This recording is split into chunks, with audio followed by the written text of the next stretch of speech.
Saudara-saudari yang terkasih, selamat berjumpa kembali di channel Amore Paso. Kali ini saya akan membahas tentang tema yang menarik, yaitu toleransi. Bagaimana kita jangan menghakimi agama orang lain. Itu yang paling penting dalam pembahasan saya. Saudara-saudari yang terkasih, ada sebuah ilustrasi yang menarik bagi kita. Kita pasti tahu grup bola, ada bola voli, ada bola kaki, dan ada bola basket. Masing-masingnya memiliki kelompok dan aturan yang berbeda-beda. Wasit di dalam grup bola kaki dan wasit di dalam grup bola voli itu berbeda. Aturannya juga berbeda-beda. Saudara-saudari yang terkasih, ketika wasit bola kaki dia menjadi wasit di lapangan sepak bola, maka itu sangat sesuai dengan kompetensinya.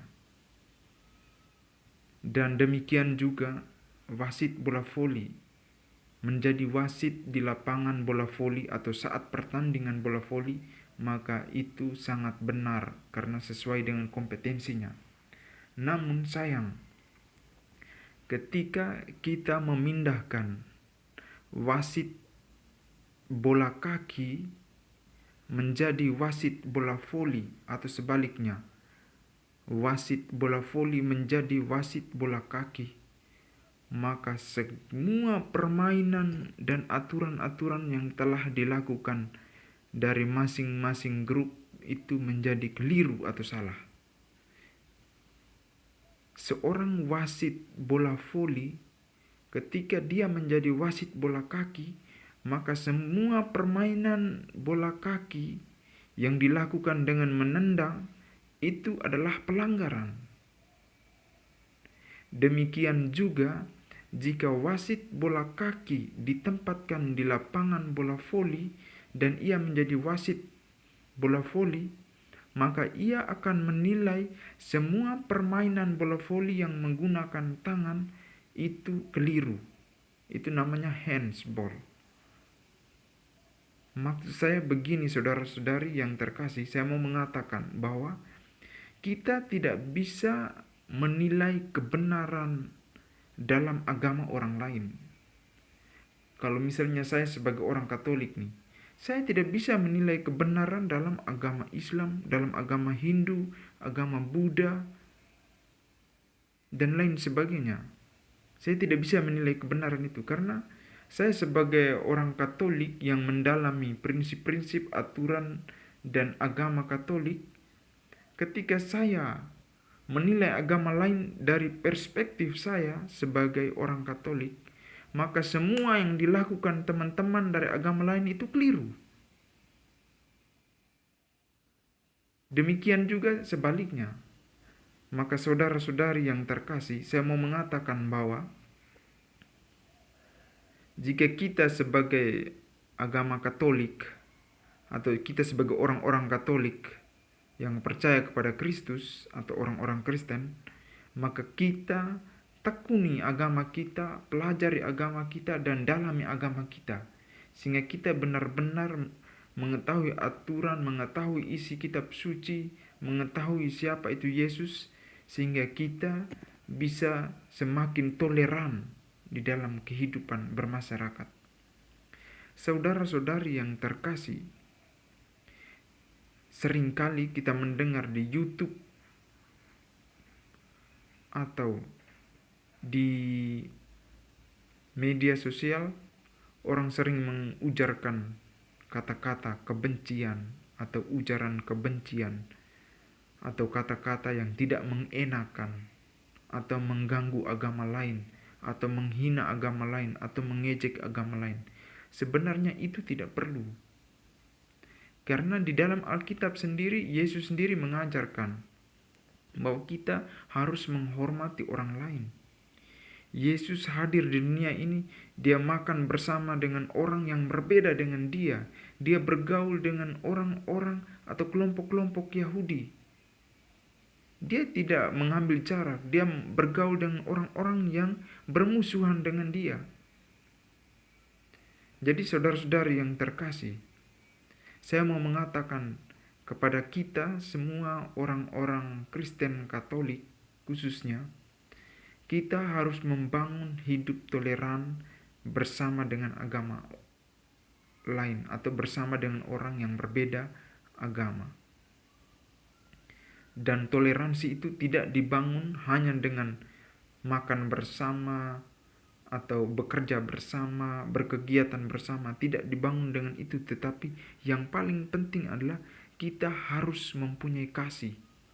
Karena kasih itulah melampaui semua keterbatasan seperti yang Yesus lakukan. Dan di dalam ayat-ayat kitab suci telah disebutkan itu. Matius bab 22 ayat 39 dan Markus bab 12 ayat 31 dikatakan bahwa kasihilah sesamamu manusia seperti dirimu sendiri.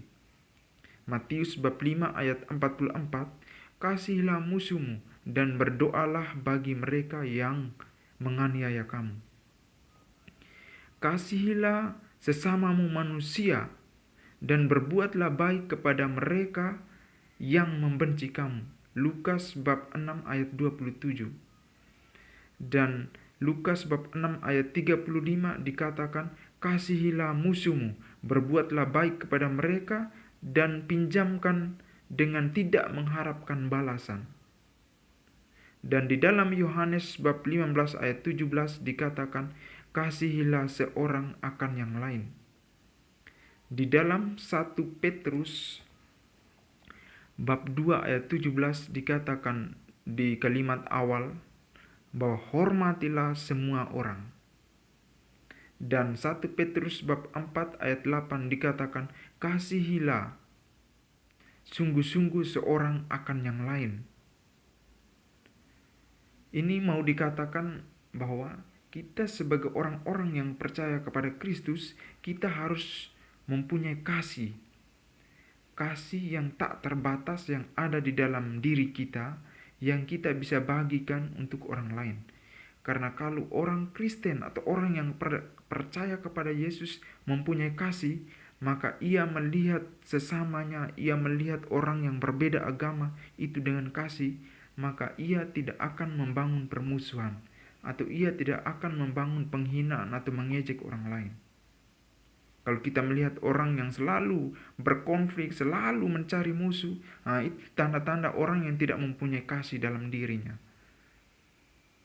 Saudara-saudari yang terkasih, kalau kita mau melihat dalam dokumen-dokumen gereja, ini ada dokumen Konsili Vatikan kedua. Di dalam dokumen Konsili Vatikan kedua, di dalam dokumen Lumen Gentium atau tentang gereja, di dalam Lumen Gentium artikel 16 dikatakan bahwa orang yang berbeda agama, saya membacakan di sini. Di dalam Lumen Gentium artikel 16 saya baca intinya.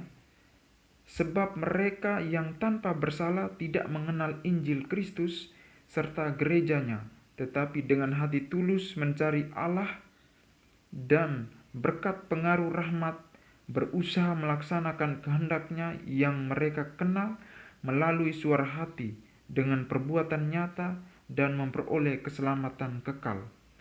Penyelenggaraan ilahi juga tidak menolak memberikan bantuan yang diperlukan untuk keselamatan kepada mereka, dan tanpa bersalah belum sampai kepada pengetahuan yang jelas tentang Allah, namun berkat rahmat ilahi berusaha menempuh hidup yang benar. Jadi mereka yang tidak percaya kepada Kristus bukan karena kesalahan mereka, tetapi mereka sudah berusaha untuk mencari Allah. Jadi menurut pandangan kita, cara hidup mereka itu usaha untuk mencari Allah. Jadi kita tidak bisa mempersalahkan begitu saja agama lain, atau menilai atau menghakimi kebenaran dalam agama lain. Tidak seperti itu. Dan di dalam dokumen Nostra Aetate itu artinya hubungan gereja dan agama-agama non-Kristen. Itu dokumen di dalam Konsili Vatikan kedua. dalam Nostra Aetate artikel 2 dikatakan bahwa gereja tidak menolak agama-agama lain. Dan Nostra Aetate artikel 3 dikatakan bahwa gereja juga menghormati umat Islam. Itu dikatakan dengan jelas di dalam Nostra Aetate. Itu dokumen Konsili Vatikan kedua. Dikatakan seperti itu. Dan di dalam dokumen Konsili Vatikan kedua, Dignitatis Humanae maksud saya, atau yang berisi tentang kebebasan beragama, itu dikatakan bahwa gereja mengakui setiap orang yang mempunyai hak atas kebebasan beragama. Jadi dari kitab suci kita harus mempunyai dasar kasih, dan dokumen Konsili Vatikan kedua kita sudah mempunyai gambaran bahwa sebagai orang Katolik atau sebagai orang Kristen, orang yang percaya kepada Kristus, kita harus menghormati agama orang lain. Ini yang saya mau mengatakan, bahwa toleransi itu seperti apa. Toleransi berarti bahwa meskipun saya tidak meyakini iman kepercayaan Anda atau iman kepercayaan orang lain, tetapi saya sepenuhnya menerima keberadaan orang lain atau keberadaan orang yang beragama berbeda dari saya, dan saya menghormati identitasnya. Entah itu dia sebagai Islam, entah itu sebagai Buddha, Hindu, dan lain sebagainya. Dan saya menerima dan mengakui perbedaan yang ada dengan kekasan-kekasannya. Toleransi itu ada karena ada perbedaan.